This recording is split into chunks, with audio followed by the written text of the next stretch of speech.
Assalamualaikum warahmatullahi wabarakatuh. Perkenalkan, nama saya Novita Rifanti sebagai mahasiswa PSIK 2019 semester 5. Kali ini Novita akan membuat video mengenai BTLS pada pasien mengalami trauma akibat kecelakaan. BTLS adalah Basic Trauma Life Support. BTLS adalah langkah dasar untuk menolong pasien yang mengalami trauma akibat kecelakaan, sehingga pasien dapat terselamatkan. Langkah penyelamatan dimulai dari kejadian dalam perjalanan menuju ke rumah sakit. Tujuannya adalah sistem penanggulangan kegawat daruratan kepada pasien yang mengalami penyakit kardiovaskuler atau trauma akibat kecelakaan. Mengenali keadaan yang mengancam nyawa, melakukan triase baik di lokasi bencana. Pertama adalah primary survey.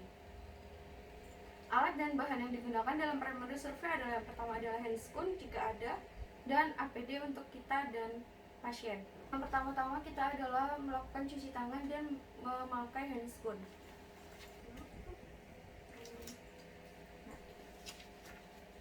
Setelah menggunakan handscoon seperti ini, kita lihat kondisi pasien. Kita lakukan 3A, amankan diri kita, amankan lingkungan, dan amankan pasien. Lalu setelah itu suruh orang-orang sekitar untuk mundur, menambah cedera dari pasien. Pick up full, yaitu alert, verbal, pain, dan unresponsible adalah memanggil ibu. Bu, jika ibunya tidak mendapatkan respon, kita melakukan verbal, yaitu dengan cara menepuk dan memanggil-manggil nama ibu. Bu, ibu. Lalu yang ketiga adalah dengan pain, dengan mencubit atau memberikan nyeri kepada ibu. Lalu yang terakhir adalah unresponsive, dengan cara cek nadi karotis pada ibu. Selanjutnya kita telepon ambulan di 911. Kita melakukan ABC. Yang pertama adalah airway. Lihat dan tanyakan jika ibunya merasa sadar. Tanyakan pada pasien apa penyebab dari kecelakaan tersebut. Kita cek cedera bagian mana yang terjadi pada ibunya.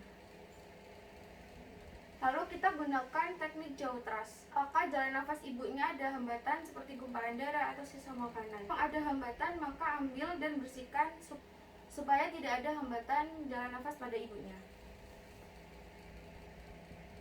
Setelah itu kita melakukan breathing. Yang pertama adalah look, melihat pernafasan pasien.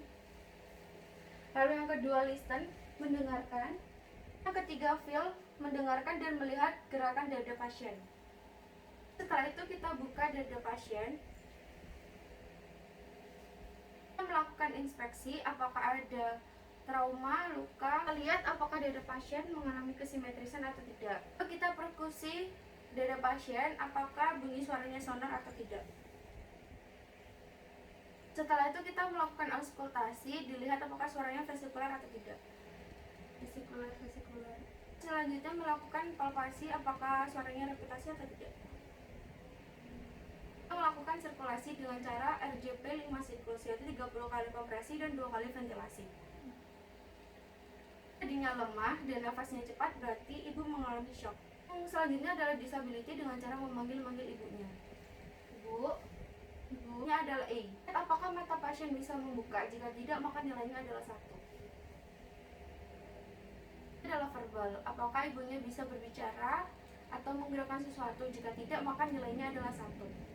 Ibu adalah motorik, apakah tubuh ibunya bergerak atau tidak. Jika tidak, maka nilainya adalah 1. Selanjutnya adalah pupil. Kita lihat eye shocker-nya atau tidak. Jika mengalami eye shocker, maka pupil sama besar. Lalu selanjutnya adalah exposure, yaitu dengan cara membuka baju pasien dan selimuti agar pasien tidak mengalami hipotermi. Lalu kita buka. Lalu selanjutnya adalah cek badan pasien apakah ada luka atau trauma. Jika misal terdapat luka terbuka, maka balut luka tersebut dengan pakaian atau jilbab atau kain yang tersedia untuk meminimalisir terjadinya perdarahan. Ibu mengalami luka terbuka pada bagian tangan. Selanjutnya kita balut dengan menggunakan jilbab supaya mengurangi perdarahan yang terjadi pada ibunya.